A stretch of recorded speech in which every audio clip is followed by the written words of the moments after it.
Welcome to China and welcome to Leaders Talk. It is our honor. Merci. Vous êtes en Chine depuis un certain nombre de jours, voyageant à travers le pays dans de nombreuses villes différentes. Quelles impressions avez-vous tirées de ce voyage jusqu'à présent et avez-vous aimé la Chine jusqu'ici? Je profite de cette occasion pour remercier le président Xi Jinping pour cette invitation à effectuer une visite d'État dans son pays que je n'avais jamais découvert jusqu'ici. Tout le monde entend parler de la Chine. Moi, depuis tout petit, je sais que nous avons aujourd'hui une cinquantaine d'années de partenariat, d'amitié. Donc c'est une très très belle impression que j'ai. L'accueil était chaleureux, le pays est magnifique. Toutes les villes que j'ai visitées sont très très belles, modernes. Je dis bravo à la Chine d'avoir réussi sa modernisation. Parce qu'il ne faut pas oublier que dans les années 60, la Chine et la République démocratique du Congo étaient plus ou moins au même niveau économique. Et le bond que la Chine a fait est impressionnant. Et ce modèle est vraiment un modèle que je voudrais imiter, que je voudrais dupliquer dans mon pays. C'est pour ça que j'apprécie énormément ce que j'ai vu. Monsieur le Président, lors de votre voyage à Pékin, nous avons remarqué que vous avez déposé des gerbes en l'honneur des martyrs de la Révolution chinoise. Vous avez également visité le musée du Parti communiste chinois. Pourquoi êtes-vous allé dans ces endroits? Comment avez-vous trouvé ces lieux et quel est votre bilan de ces visites? Tout simplement parce que il y a comme une similarité entre l'histoire des deux pays. La Chine a connu la pauvreté, nous aussi. La Chine a connu la famine, nous aussi. Mais en même temps, la Chine a des atouts sur lesquels elle a su surfer pour sortir de tout cela.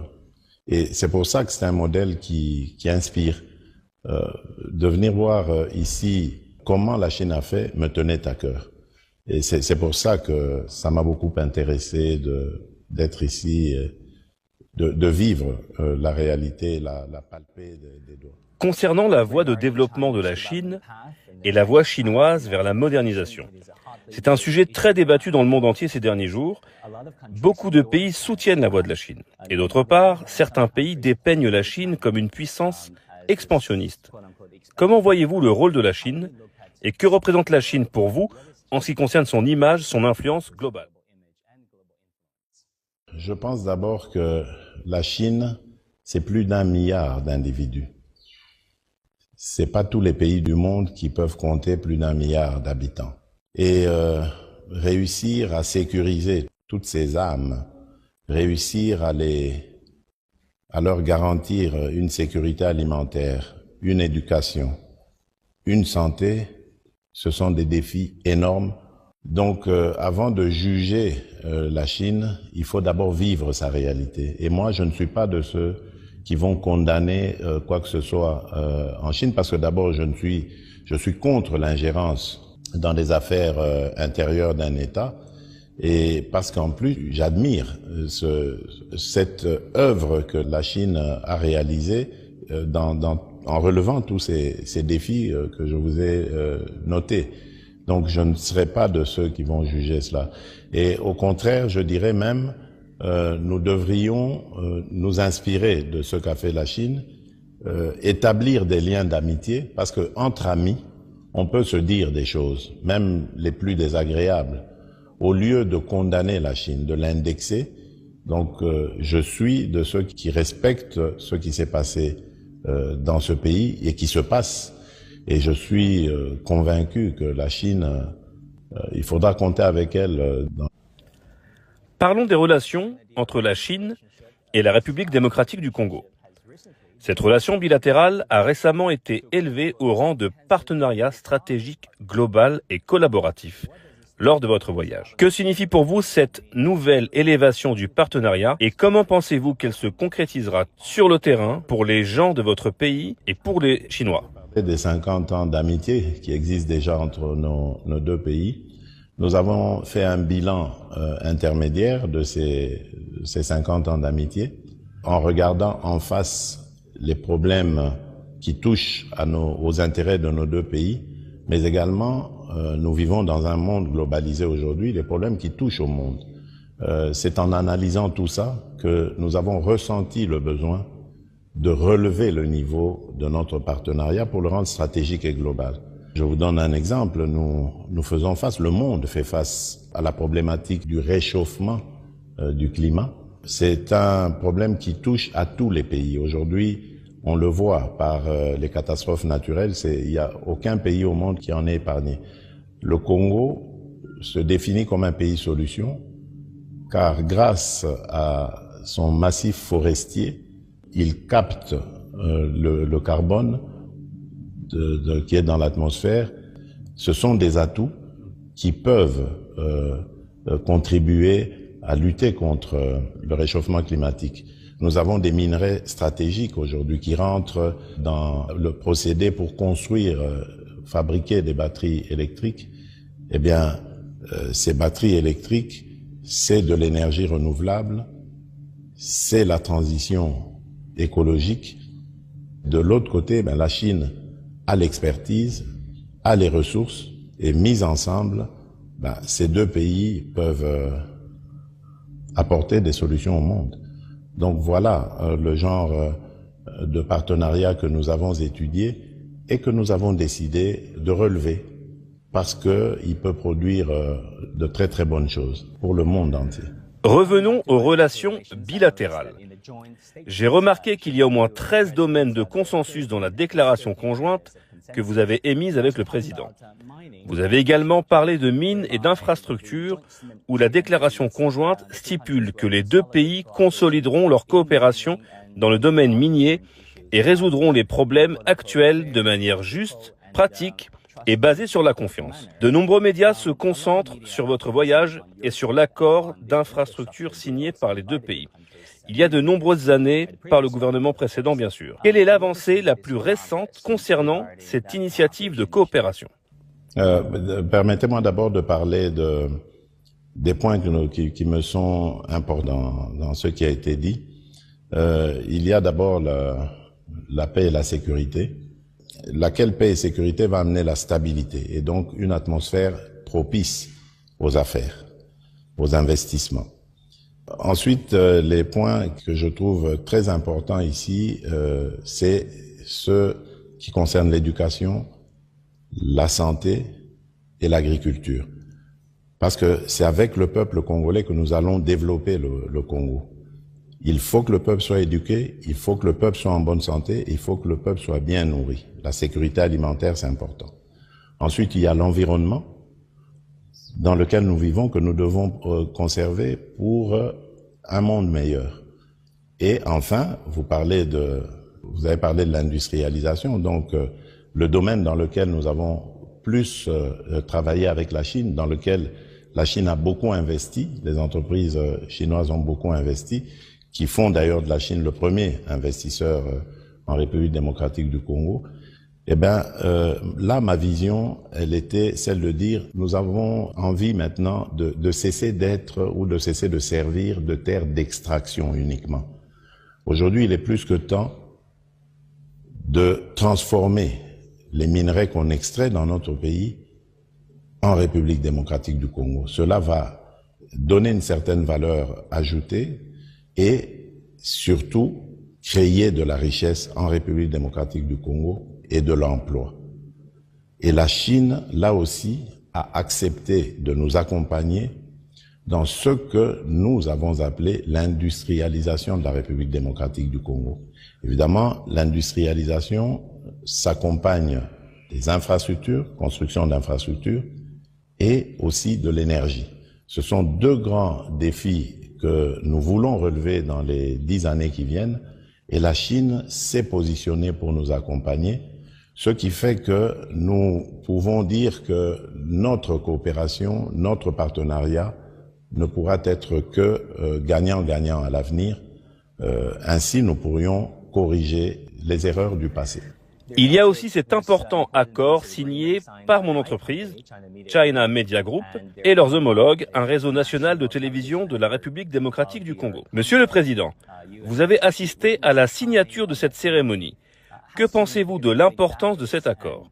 Et comment pensez-vous que des coopérations médiatiques comme celle-ci peuvent réellement renforcer la coopération médiatique sud-sud et peut-être briser le monopole des médias occidentaux dans le paysage médiatique mondial? Ce partenariat, cette coopération, c'est très important pour nous, Congolais d'abord, parce que nous avons, disons-le clairement, un grand retard par rapport aux autres médias. Nous avons un retard à combler. La modernisation n'est pas encore passée par la République démocratique du Congo dans le domaine médiatique. Et là, je parle à la fois d'équipement, de technologie, mais également de formation. Nous en avons besoin.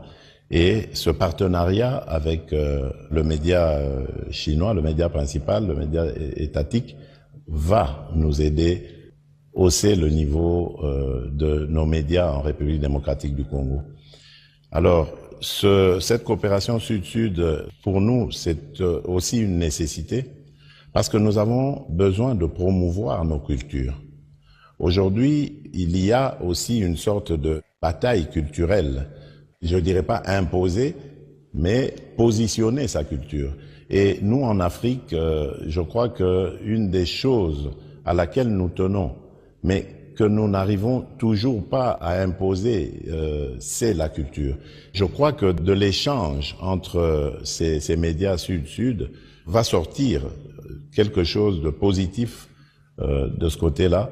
Et tout le monde sait que l'identité des peuples, c'est la culture, elle se base sur la culture, et nous avons besoin de ce genre d'échange pour promouvoir notre culture. Président Tshisekedi, vous avez parlé beaucoup de paix, de développement et de promotion des cultures et du dialogue civilisationnel. En fait, la Chine a ses propres solutions à ces problèmes, officiellement connues sous les noms d'initiative mondiale de sécurité et d'initiative mondiale de développement et récemment d'initiative mondiale des civilisations proposées par le président Xi. Que pensez-vous de ces initiatives? De toutes ces initiatives, je pense que ce sont des initiatives qui vont énormément aider la République démocratique du Congo particulièrement, mais en général l'Afrique.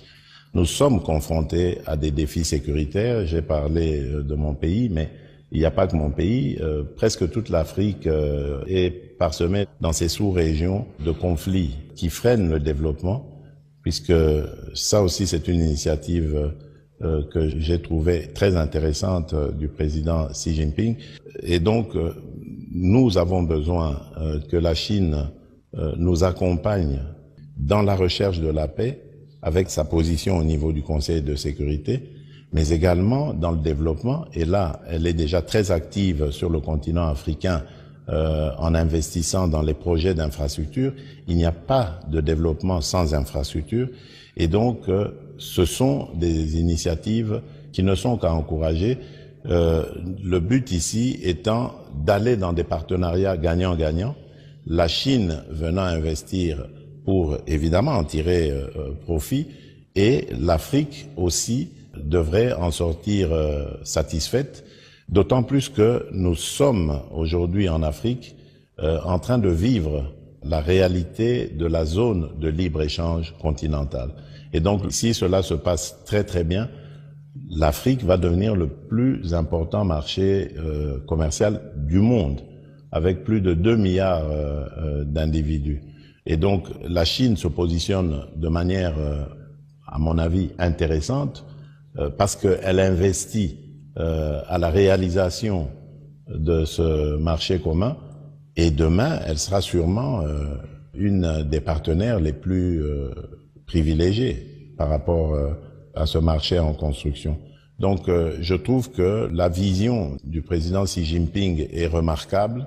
Elle est même futuriste, et c'est sûr que les retombées qui en découleront seront positives et rejailliront de manière positive sur la Chine. Je sais que la République démocratique du Congo est le pays le plus riche en biodiversité sur le continent africain. C'est le deuxième plus grand pays d'Afrique. Bien sûr, il y a beaucoup à partager en matière de conservation de la biodiversité. Dans certaines parties du pays, il y a des parcs naturels et des aires protégées. Nous essayons de protéger, de promouvoir la biodiversité. Mais évidemment, nous sommes confrontés à beaucoup de défis. Je pense qu'il faut aussi réussir à sensibiliser la planète entière, et là je remercie la Chine parce qu'elle est sensible à cela, pour que on mobilise les ressources nécessaires promises, par exemple lors de la COP 21 en 2015 à Paris, pour protéger l'environnement, protéger la biodiversité, protéger les pays qui sont capteurs de la pollution des pays industrialisés. Tout cela n'a pas été respecté depuis que ça a été décidé. Il est peut-être temps de commencer à y réfléchir. Et c'est pour ça que la Chine a une position importante, vu le fait qu'elle est parmi les P5, les pays membres du Conseil de sécurité, membres permanents du Conseil de sécurité. Elle peut participer à ce débat et même à la recherche des solutions à ce problème. Monsieur le Président, la République démocratique du Congo possède beaucoup de ressources naturelles. Des minéraux, par exemple, du cobalt, dont 70% des réserves mondiales se trouvent en République démocratique du Congo, mais aussi de l'or, des diamants, du cuivre. Ces ressources ont-elles été une bénédiction ou une malédiction pour le pays ? Et si c'est une malédiction, comment prévoyez-vous, pendant votre mandat, de renverser cette malédiction en bénédiction ? Je ne dirais pas malédiction, mais je dirais à la base de nos malheurs, parce que malheureusement, nous n'avons pas eu de politique anticipative. Nous nous contentions de l'extraction et nous pensions qu'avec l'argent sorti de là, ça suffisait pour développer le pays. Aujourd'hui, nous nous rendons compte que sans valeur ajoutée, ces minerais ne valent rien, en tout cas rien par rapport au développement que nous entendons dans notre pays. Nous avons une population qui est estimée à plus ou moins 100 millions d'âmes. Bientôt nous le saurons parce que nous allons commencer, maintenant que l'enrôlement des électeurs est terminé, nous allons commencer le volet identification de la population, parallèlement au processus électoral. Donc 100 millions d'habitants, c'est beaucoup. C'est pas la Chine, hein, c'est le 10e, mais The largest francophone country in Africa. Bien sûr, c'est le pays francophone le plus large. Et donc, avoir autant d'individus, ça se prépare, ça se programme. Et c'est pour ça que j'ai un ambitieux programme de transformation de nos propres richesses naturelles. C'est très important de le faire. C'est valable à la fois pour les mines, mais également l'agriculture. Tout ce que nous avons fait jusqu'ici, c'était juste de l'extraction et pas de la transformation locale. Avec la transformation locale, nous allons créer de la richesse, nous allons exporter des produits à valeur ajoutée et il y aura des retombées nettement plus intéressantes que celles que nous avons, plus intéressantes que celles que nous connaissons aujourd'hui. Donc pour nous, c'est vraiment important de développer cette politique. J'y tiens. Et je remercie la Chine parce qu'elle a très bien compris ce message et elle se positionne à nos côtés. Nous allons avoir une expérience très intéressante dans la fabrication des batteries électriques à Manono, où nous aurons d'un côté l'État congolais, des entreprises chinoises et des entreprises américaines et européennes au bout comme end user. Donc c'est vraiment, j'allais dire, une chaîne comme je les veux. C'est-à-dire du gagnant-gagnant, tout le monde est content, à commencer par nous, qui n'allons plus servir de terre d'extraction, mais nous allons transformer nos minerais chez nous, grâce à ces entreprises chinoises qui vont investir dans les infrastructures de transformation, et les end-users qui seront peut-être aussi en train de construire ces véhicules en République démocratique du Congo, mais dans tous les cas, c'est nous qui allons gagner économiquement et c'est tant mieux pour nos pays respectifs. Monsieur le Président, dernière question. Vous dirigez le plus grand pays francophone du monde, le deuxième plus grand pays d'Afrique. Si vous pensez à l'histoire de votre pays, elle a été extraordinaire. L'obtention de l'indépendance des mains de la Belgique dans les années 60, des conflits civils, des luttes, le développement est difficile à gérer dans votre pays. Qu'est-ce qui vous empêche de dormir ces jours-ci ? C'est vrai, c'est un pays qui n'est pas facile à diriger. D'ailleurs, j'ai lu quelque part que la République démocratique du Congo faisait partie des 5 pays les plus difficiles à diriger au monde. Mais il y a une chose qu'on n'enlèvera jamais aux Congolais, c'est l'amour de vivre ensemble dans cet espace appelé République démocratique du Congo. Maintenant, à côté de ça, il y a plusieurs défis.